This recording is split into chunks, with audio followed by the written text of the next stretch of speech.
Soy Josefina Delgado, fui subdirectora de la Biblioteca Nacional entre los años 2000, 2001 y comienzos del 2002. Durante mi gestión, en la cual el director era Francisco de Lich, yo recibí la propuesta de incorporar al patrimonio de la Biblioteca Nacional manuscritos de Cortázar que estaban en esos momentos en poder de la doctora Ana María Barrenechea. Ana María Barrenechea, una ilustre profesora de la carrera de Letras de la Universidad de Buenos Aires, había sido muy amiga de Julio Cortázar y fue de sus manos que recibió, por ejemplo, lo que se ha dado en llamar el cuaderno de bitácora de Rayuela. Esto por un lado, y por otro, cartas personales que había recibido y que escribía Cortázar, y esa propuesta de la doctora Barrenechea fue realmente un honor para mí. Yo había sido su alumna, pero además de todo, fue una prueba de confianza hacia nuestra institución en esos años, porque a la doctora Barrenechea le habían ofrecido desde la Universidad de Princeton, en Estados Unidos, la compra de esos manuscritos, y ella, que sin duda hubiera recibido seguramente más dinero que el que nosotros le ofrecimos y pudimos pagarle, no quiso, no aceptó, porque consideró que ese material tenía que estar en la Argentina. La Universidad de Princeton, quiero aclarar, es uno de los repositorios más importantes de universidades extranjeras en cuanto a los manuscritos que poseen. De hecho, un tiempo después, estando nosotros en la gestión, hubo un contacto a partir de esa universidad como para saber qué materiales teníamos nosotros y si teníamos algún interés en compartirlos con ellos.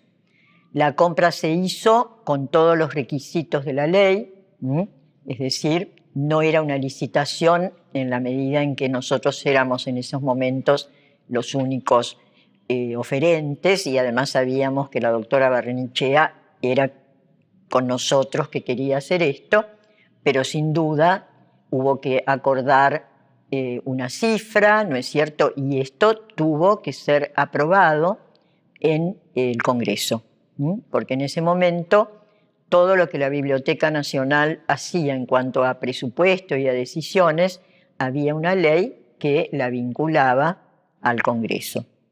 El cuaderno de bitácora es realmente un material exquisito en muchos sentidos. Primero, porque es aquel lugar, entre comillas, en el cual Cortázar fue planeando Rayuela. Entonces, ahí se pueden encontrar dibujos, esbozos muy primitivos, ¿no es cierto?, y muy sintéticos de algunos de los personajes, y de pronto notas e inclusiones que hablan de algo que en Cortázar era una característica importantísima, que era el humor. Es decir, ese cuaderno de bitácora bien puede ser un paso inicial para la lectura de Rayuela. El cuaderno de bitácora fue editado de modo que seguramente se encuentra también en alguna biblioteca pública, en algún lugar está.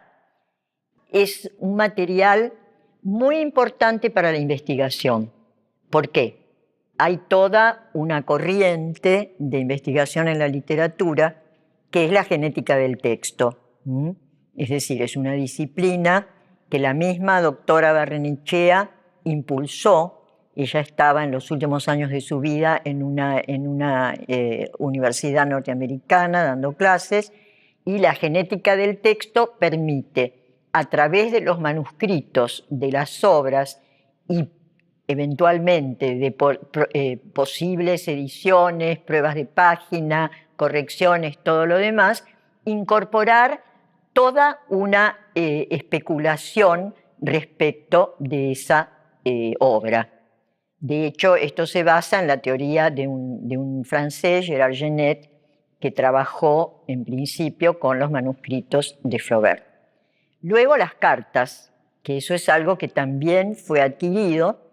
En el caso de las cartas, ya ahí no es posible hacer una clasificación especial porque son diferentes cartas, distintos destinatarios. También allí nosotros encontramos posibles pistas, ¿no es cierto?, para interpretar alguno de los cuentos o novelas, porque él va insinuando proyectos, propuestas, todo lo demás.